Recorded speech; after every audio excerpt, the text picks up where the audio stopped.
Bill Schweri. I have just retired as the Director of Federal Relations at the University of Kentucky. For the last 22 years, I've been a registered lobbyist in Washington, D.C., working for UK. And before that, for about 20 years, I was worked in both pre-award and post-award research management at UK. Before that, I was working in a social science research institute as a research associate. And I've been a member of SRA since 1978. In 1977, I moved from the research side of the ledger over across the table to the administrative side of the table and joined the staff of the Research Foundation at the University of Kentucky. And my boss, the executive director of the Research Foundation, was a member of SRA.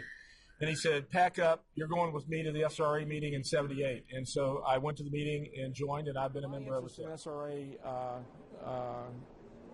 early on was really focused on getting a really good baseline of understanding about pre-award and post-award procedures, regulations, and things like that. But as I moved forward, as a member of SRA, certainly by the early 80s, I was becoming more interested in doing something internationally with SRA, and that's not really where my international interest started, but SRA provided me with a vehicle to do things internationally that I could not have otherwise done had I not been a member of SRA. I originally became very interested in international affairs when I worked as a Peace Corps volunteer in Guatemala for 2.5 years in 1970, 71, and 72. And I sort of set that aside until I'd gotten into SRA, and by the mid-'80s, SRA had just started to get people coming in from a few other countries, and I really enjoyed meeting them, talking to them, etc. By the early 90s, especially after I'd finished my section presidency in the Southern Section, I started meeting with a lot more folks who were international members of SRA. But again, it was a very disparate, sort of unorganized activity. Don Clark was the president of SRA before me in 96 and 97.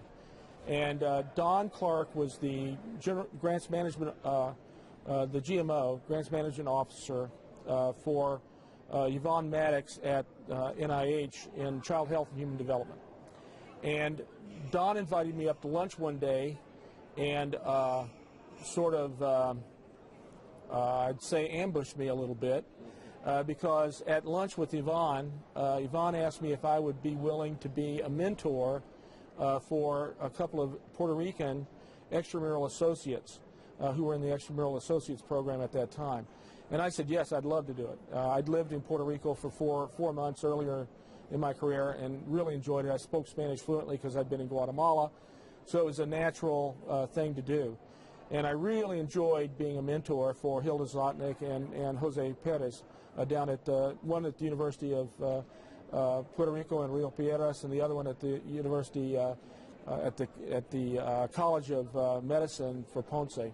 And the Ponce College of Medicine one actually led into other things because in addition to getting involved as a mentor through the SRA mentorship program, I also ended up developing a couple of projects, research projects, with the University of Puerto Rico at Rio Piedras and also at the Medical Center. We were doing work on HIV, especially in pregnant mothers, and there was an outstanding program there, both in Ponce and at UPR. So it ended up being a really good work relationship as well because we were able to go after, seek and secure funding for work that was really, really interesting to our researchers at UK and certainly researchers at Puerto Rico. And so what happened as an outcome of that, Don, who was president, I was president-elect at the time, Don asked me if I wanted to go to Australia. And he had been talking to Russ Daw and Janet Dibb-Smith at that time. Now she's Janet Dibb-Lee. And I said, yeah, sure. So he said, talk to them during the annual meeting. So Russ Daw and Janet sort of corralled me and said, we'd like for you to come to Australia. We have a meeting each year with our research chancellors. We don't really have a professional association, but we'd like for you to come and speak on funding for international researchers from U.S. funding sources, and at the same time meet with some of the vice chancellors from the 16 universities around the country and talk to them about the importance of professional development and education for research managers. And I did that. I went off to Australia and had a very interesting 30-minute session with the research chancellors. Some of them were very much interested, some were very much anti-organization. I think they saw it as a union activity or something, not quite sure. One of the things that I preached the whole time I was there is that this is a profession.